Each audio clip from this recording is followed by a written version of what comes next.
मैं पी सिंह पिछले 40 वर्षों से इंटरमीडिएट की अंग्रेजी तथा विभिन्न प्रकार के कॉम्पिटिटिव परीक्षा में जो अंग्रेजी पूछी जाती है उसको पढ़ाते आ रहा हूं।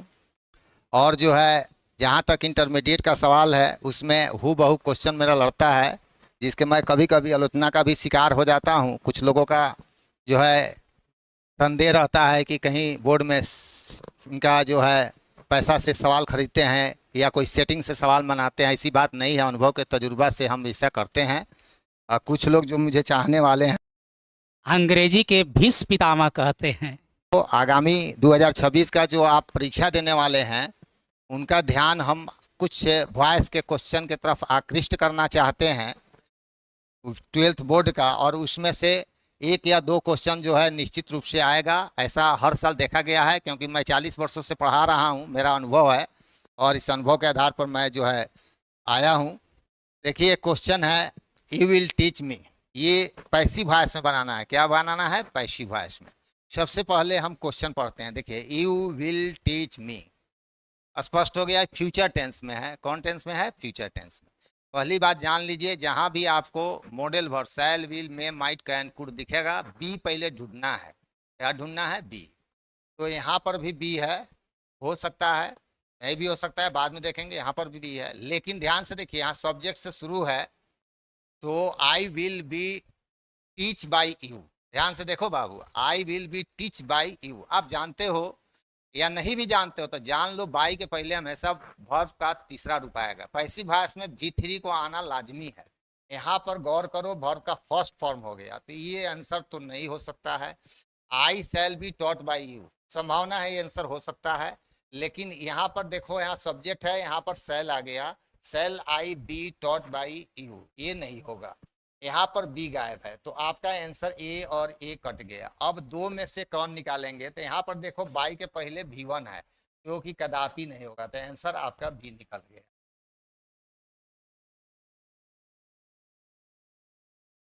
आइए अब दूसरा क्वेश्चन बनाते हैं।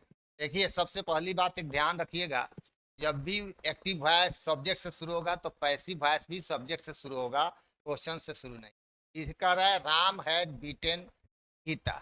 एक प्रेजेंट परफेक्ट वाक्य होता है जिसमें हैज हैव आता है। क्या आता है? Has have. तो आपको पैसिव वॉइस में भी हैज हैव ही आना चाहिए, हैड आएगा तो गलत हो जाएगा। दूसरी बात है, ये सब्जेक्ट से शुरू है, तो पैसिव वॉइस भी यहाँ का जो ऑब्जेक्ट है गीता, इधर आ जाना चाहिए, जो कि 1 2 3 में दिखाई दे रहा है, लेकिन यहाँ पर दिखाई नहीं दे रहा। Gita has been beaten by Ram, संभव है क्योंकि इसमें बीन लगा है, लेकिन बी में यहाँ पर हैज के बाद बीन नहीं लगा है। गीता हैज बीन होना चाहिए, जो कि नहीं है। आंसर ये कदापि नहीं होगा। यहाँ पास्ट टेंस में चला गया। प्रेजेंट टेंस में कोई वाक्य हो, चाहे वो प्रेजेंट इंडेफिनिट हो, प्रेजेंट इम्परफेक्ट हो, प्रेजेंट परफेक्ट हो, वो पास्ट में नहीं जाता है पैसिव वॉइस में। यहाँ पर हैड लग गया है, तो ये गलत है। ये क्वेश्चन बना दिया, गलत है, तो आंसर निकल गया यहाँ पर आपका ए। फिर समझ लीजिए, Gita has been beaten by Ram, ये सही है, इसमें बीन नहीं है। Gita has been beaten by Ram, इसमें बीन नहीं है। यहाँ पर हैड लग गया, इसलिए गलत हो गया। और यहाँ पर क्वेश्चन वाक्य में चला गया, इसलिए ये गलत हो गया।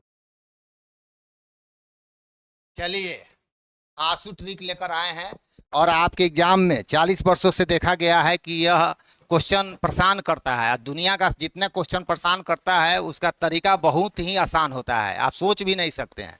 यहाँ पर हु जैसे आए, आप बाई हुम सोचिएगा। अगर 2 ऑप्शन होगा तो ट्रिक बताएंगे, अगर 1 ऑप्शन होगा तो बाकी सब ऑप्शन को देखिए, यहाँ पर हुम लगा दिया गया है, तो नहीं होगा, क्योंकि बिना बाई का पैसिव वॉइस हो नहीं सकता है। यहाँ पर वेयर आने का कोई WH वर्ड है तो WH वर्ड आना चाहिए, इसमें नहीं है। और यहाँ तो सिंपल बाई हुम, WH वर्ड इधर कभी आ ही नहीं सकता, जब आएगा तो शुरू में आएगा। यानी हुम वेयर यू टॉट बाई, यहाँ भी बाई रहता तो सही हो जाता, लेकिन एक नहीं है, गलत है। वेयर आने का कोई चांस नहीं है, क्योंकि WH वर्ड बीच में आता नहीं है। बाई हुम वेयर यू टॉट हो सकता है, यू वेयर टॉट बाई हुम ये बिल्कुल नहीं होगा। तो आंसर आपका जो है निकल गया बाई हुम। आपको हु को हमेशा ध्यान रखना है, बाई हुम होना चाहिए, आंसर निकल गया। ठीक है,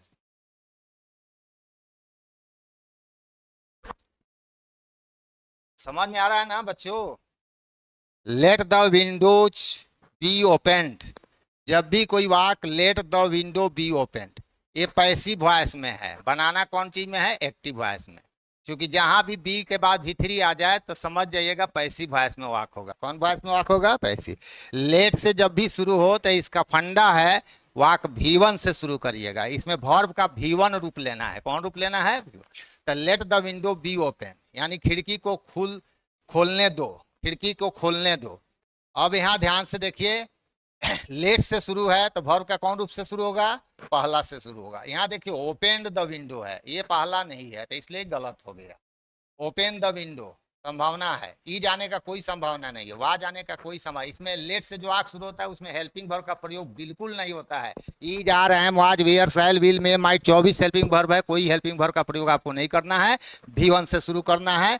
अगर कोई वाक्य V1 से शुरू होता है तो पैसिव वॉइस में लेट से शुरू करना है। धन्यवाद आपका। Late the window be open का ओपन द विंडो होगा।